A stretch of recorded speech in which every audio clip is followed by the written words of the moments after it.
2,50,000 మరి సగం టైం అయింది. ఎంత ఇవ్వాలి ఇప్పటికీ? ఒక్కనికన్ని ఇచ్చిండా? ఇక మా ఆడబిడ్డలకు వాగ్దానం చేసిండు. అత్తకు 4,000, కోడలకు 4,000, కోడలకు 2,500. మరి 2,500 నెల కంటే 12 నెలలకు ఎంత అవుతుంది? మీరు బాగా డల్లున్నారా మ్యాథ్స్లో? ఇలా అందరినీ అన్న లెక్కల పంతులు పెట్టి సిన్న లాభం లేదు ఇలాతో. అరే 30,000 రా అయ్యా, 2,500 ఇంటూ 12 అంటే 30,000. హైదరాబాద్ వాళ్ళు నేను తేజ్ ఉన్నారు అనుకుంటాను, ఇది డల్ ఉంటారు అనుకోలే. 30,000 అంటే 5 ఏళ్ళకి ఎంత ఇవ్వాలి? 1,50,000 ఇవ్వాలి. ఇప్పటికి ఎంత రావాలి? 75,000 రావాలి. వచ్చినాయి ఎవరికైనా 75,000? నేను ఇవ్వాలి. అందుకే ఖైరతాబాద్ నియోజకవర్గం మా తమ్ముళ్ళు, మా అన్నలు, మా అక్కలు, చెల్లెళ్ళ సమక్షంలో చెప్తున్నా, రేవంత్ రెడ్డి నువ్వు చెప్తున్నావు కదా 1 కోటి మంది మహిళల్ని కోటీశ్వరులు చేస్తా అంటుండు రేవంత్ రెడ్డి. నువ్వు కోటీశ్వరులు చేసుడు దేవుడు ఎరుగు. లక్షాధికారులు చేయరా భయ్, నువ్వు ముందైతే లక్షాధికారులు చేయి. చెప్పినావు కదా ఒక్కొక్కరికి 1,50,000 ఇస్తా అని చెప్పింది కదా ఆడబిడ్డలకు. నువ్వు 1,50,000 రూపాయలు కింద 1 కోటి మంది ఆడబిడ్డలకు ఇస్తే నేను రాజీనామా చేసి పోతా అని చెప్పి రేవంత్ రెడ్డి గారికి నేను చెప్తా ఉన్నా. నీ బాధ ఏంది? ఆయన బాధల్లో మన పదవులు కావాలనే కదా, మనం ఉండద్దు రాజకీయంలో, మనం పక్కకోవాలనే కదా. నువ్వు 1 కోటి మంది ఆడబిడ్డలకు బాకీతో సహా పోయిన 2.5 సంవత్సరాలు, వచ్చే 2.5 సంవత్సరాలు ఒక్కొక్కలకు 1,50,000 చెప్పున మొత్తం అందరికీ ఆడబిడ్డలకు నేను రాజీనామా చేస్తా. అట్లాగే మా తమ్ముళ్ళకి చెప్పినావు కదా 4,000 రూపాయలు ఇస్తా నిరుద్యోగ భృతి అని. పోయిన 2.5 సంవత్సరాలు, వచ్చే 2.5 సంవత్సరాలు మొత్తం కలిపి 4,000 చొప్పున 40 లక్షల మంది మా తమ్ముళ్లకు, చెల్లెలకి తప్పకుండా రాజకీయమే వదిలేస్తా అని చెప్పి కూడా నేను విజ్ఞప్తి చేస్తా ఉన్నా. ఎందుకు చెప్తున్నా అంటే, మోచేతికి బెల్లం పెట్టిండు, ఆగం చేసిండు, పోయి కుర్చీలో కూర్చున్నాడు. హైదరాబాదులో, ఖైరతాబాదులో మీరు నమ్మలే హైదరాబాద్లో ఒక్కడు కూడా కాంగ్రెస్ నమ్మలే. 1 సీటు కూడా ఇవ్వలే మీరు కాంగ్రెస్. మీరెవరన్నా నాగేందర్ కోటేసినారు, నాగేందర్కి వేయలే, కేసీఆర్కి వేసారు మీరంతా, మాకు తెలుసు. నాగేందర్ చూసి ఓడెత్తాడు, నాగేందర్ చూసి ఓటెత్తే మొత్తం నాకేస్తాడు, తెలియదా మనకు? నాకేసిండు అన్నట్టే. అట్లే జరిగింది. కానీ కేసీఆర్ గెలవాలి కదా. ఈయన సక్కటోడు కాకపోయినా కేసీఆర్ గారు ముఖ్యమంత్రి అవుతారు కదా, ఎమ్మెల్యే గెలిస్తే అని చెప్పి ఓటేసారు. సరే ఆయన వేయండు, రేవంత్ రెడ్డి సంకలో కూర్చున్నాడు, ఇవాళ పెద్ద పెద్ద మాటలు చెప్తున్నాడు. నేను ఒకటే మిమ్మల్ని అందరినీ ప్రార్థించేది, మిమ్మల్ని అందరినీ కోరేది, ఖైరతాబాద్లో 2 సార్లు గులాబీ జెండా ఎగిరేసినాం. 2018లో, 2023లో శ్రీనివాస్ యాదవ్ గారు చెప్పినట్టు మళ్ళీ 2028లో కూడా ఎగిరేద్దామా? పక్కానా? అరే పక్కా అంటే మా లేడీస్ కూడా గట్టిగా చెప్పాలి. పక్కానా? పక్కా అంటే ఏం చేయాలో నేను చెప్తా. ఇక ఎందుకంటే ఇప్పుడు చంద్రునికి కూడా చంద్రగ్రహణం అనేది పడుతుంది. ఒకటి కొద్ది కాలం మబ్బులు వెనుకోతాడు చంద్రుడు కూడా. గట్లనే మన సారు కూడా, కేసీఆర్ గారు కూడా ప్రస్తుతం తాత్కాలికంగా మనం సార్ పక్కకు కూర్చున్నాడు, ఇక ఈయన నడుపుతున్నాడు పెద్ద మనిషి. ఇక ఆయన గట్టిగా అడిగినావు అనుకో, ఏమైనా పేరు రేవంత్ రెడ్డి గారు, మరి ఏం సంగతి నువ్వు చెప్తీవి కదా, 100 రోజుల్లోనే 6 గ్యారంటీలను నరికితీవి కదా, ఏమైంది రేవంత్ రెడ్డి గారు అంటే ఈ మధ్యన కొత్త డైలాగ్ పెట్టుకున్నాడు. ఏమంటుండు? ఆదిలాబాద్ పోయి చెప్తున్నాడు, అవునా నాకు తెలియక అడుగుతా, ఎంత పెద్ద కండలు తిరిగిన పైల్వానైనా 3 నెలలనే పిల్లలు పుట్టిస్తాడా? నీయో మాకు తెలియపాయ ఇది, ఏది 3 నెలల్లో పిల్లలు పుట్టారని మాకు తెలియదు. ఇక్కడ లగ్గాలు కాలే, పిల్లల్ని కాలే, మాకు తెలియదు పిల్లలు పుట్టరు. నేను ఒకటే అడుగుతున్నా రేవంత్ రెడ్డి గారిని, అయ్యా 3 నెలల్లో పిల్లలు పుట్టరని మాకు కూడా ఎరికే, మా అందరికీ తెలుసు, నీ ఒక్కనికే కాదు. కానీ మరి 30 నెలల్లో కూడా పిల్లలు పుట్టకపోతే నిన్నేమని పిలవాలరా భయ్? నాకు తెలియక అడుగుతున్నా. 3 నెలల్లో పుట్టరు, ఓకే, నువ్వే నరుకుతావు కదా 3 నెలల్లో ఇది ఇస్తా, అది ఇస్తా, అల్లం ఇస్తా, బెల్లం ఇస్తా అని. మరి 30 నెలలు ఒడిచిపోయాయి కదా, 100 రోజులు అంటేవి 900 రోజులు ఒడిచిపోయాయి. నువ్వేం చేయకపోతివి. గట్టిగా అడిగినావు అనుకో ఏమన్నా అంటే, ఇంతకుముందు మా అన్నయ్య చెప్పిండు సీనన్న, లాగుల తొండలు ఇడుస్తా, గుడ్లు వీకి గోటిలాడతా, పేగులు తీసి మెడలు వేసుకుంటా. పేగులు మెడలు వేసుకునేది ఏంది నాకు అర్థం కాదు. మన బోటి కొట్టేటోడు కూడా వేసుకోడు. వీడు ముఖ్యమంత్రి, ఈ మాటలు మాట్లాడితే ఏమనాలి చెప్పు? పేగులు మెడలు వేసుకుంటా, ఎవరు వేసుకుంటావు?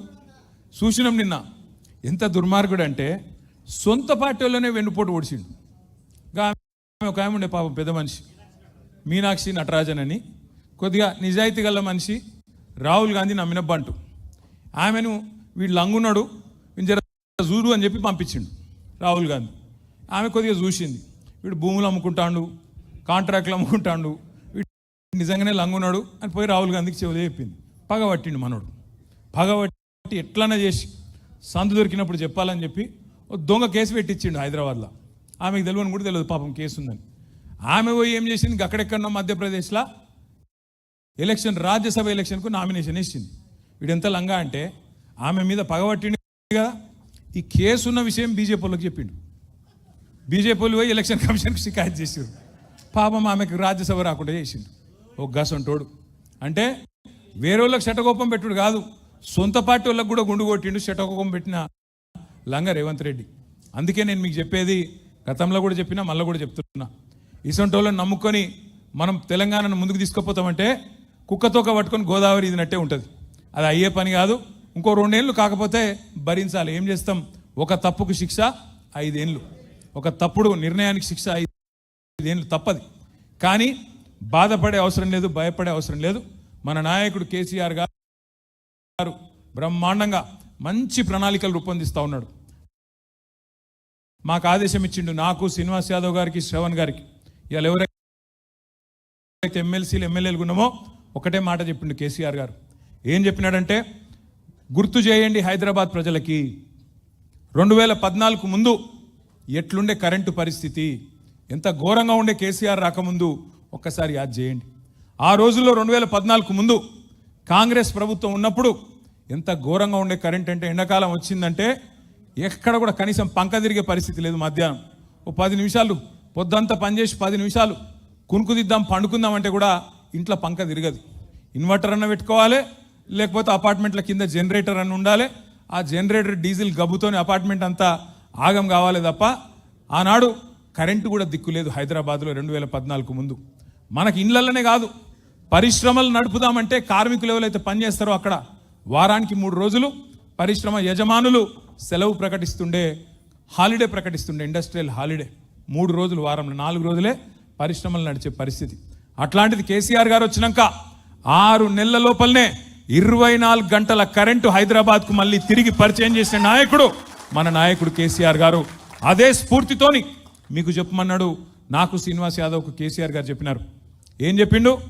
24 గంటల కరెంట్ ఎట్లయితే ఇచ్చినామో మళ్ళీ 2028లో తిరిగి వచ్చిన తర్వాత 24 గంటలు మంచినీళ్ళు ఇచ్చే బాధ్యత కూడా మనమే తీసుకుందాం. గులాబీ జెండానే తీసుకుంటుంది. గల్లీ గల్లీకి, ఇంటింటికి 24 గంటల మంచినీళ్ళు కూడా ఇచ్చి చూపెడతామని చెప్పి కూడా నేను విజ్ఞప్తి చేస్తున్నా. 24 గంటల కరెంట్ ఇచ్చిన పార్టీయే రేపు 24 గంటల మంచినీళ్ళు కూడా మీకు ఇచ్చి చూపెడతాం. కేసీఆర్ గారు ఏదైనా పట్టుదలగా తీసుకున్నాడంటే బరాబర్ చేసి తీరుతాడు. రానే రాదన్నారు తెలంగాణ. యాడైతే తెలంగాణ అవుతుందా ఈ బకటాయనతో అన్నారు. వచ్చిందా లేదా ఇవాళ తెలంగాణ? గట్టిగా పట్టుబడితే ఇంపాసిబుల్ అనుకున్న తెలంగాణనే సాధించిన నాయకుడు కేసీఆర్. కరెంటు రాదన్నారు, తెచ్చి చూపెట్టిండు. పరిశ్రమలు పారిపోతాయన్నారు హైదరాబాద్కి వెళ్ళి. ఏం చేసిండు కేసీఆర్ గారు?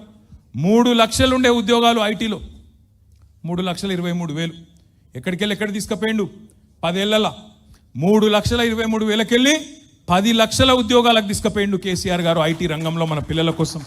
అట్లాగే ఏం చేసిండు కేసీఆర్ గారు అంటే 1-2 కాదు, కరెంటు మంచిగా చేసిండు. మీ ఖైరతాబాద్లోనే జలమండలి ఆఫీస్ ఉంటుంది. నేను చిన్నప్పటికెళ్ళి నేను కూడా మీ ఖైరతాబాద్లో పెరిగిన, ఎర్రమంజిల్లో పెరిగిన. నేను ఆ నిమ్స్ హాస్పిటల్ పక్కకు ఎర్రమంజిల్ కాలనీ క్వార్టర్లు ఉంటాయి, ఎమ్మెల్యే క్వార్టర్లు ఉంటాయి, అందులో పెరిగిన నేను కూడా. ఆ 135 బస్ ఎక్కి పోయేటోని నేను కూడా. ఏదో వెంకటరమణ కాలనీ మీదకి వెళ్ళి, ఆనంద్ నగర్ కాలనీ మీదకి వెళ్ళి, ఖైరతాబాద్ చౌరస్తా మీకు అందులోకెళ్ళి పోయినోని నేను కూడా. 135A అనుకుంటుంది. ఎందుకు చెప్తున్నా అంటే ఆ బస్సులో పోతుంటే ఖైరతాబాద్ HMWS ఆఫీస్ కాడికి వచ్చే వరకు ఎండాకాలం వచ్చిందంటే చాలు, కుండలు, బిందెలు, లొల్లులు, ట్రాఫిక్ జాము, ఆగమాగం. మా షకీలారెడ్డి గారు ఇక్కడే ఉన్నారు, తలుపుతున్నారు ఆమె. అవునన్నా అవునని. ఎందుకంటున్నా అంటే 1-2 కాదు, ఇవాళ మొత్తం అన్ని ప్రతిపక్షంలో ఎవరుంటే వాళ్ళు.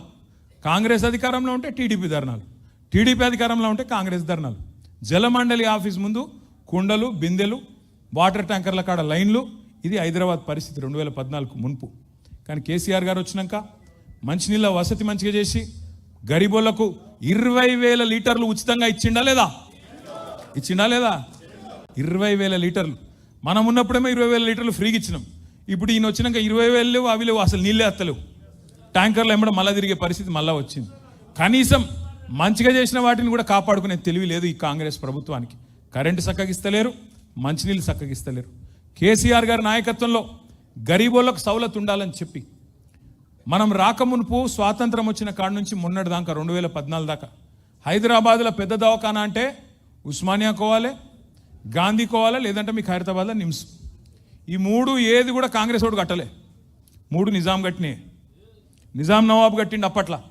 గాంధీ, ఉస్మానియా, నిమ్స్. వీళ్ళు 65 ఏళ్ళు పరిపాలించారు కానీ ఒక్క దవాఖానా కట్టలే.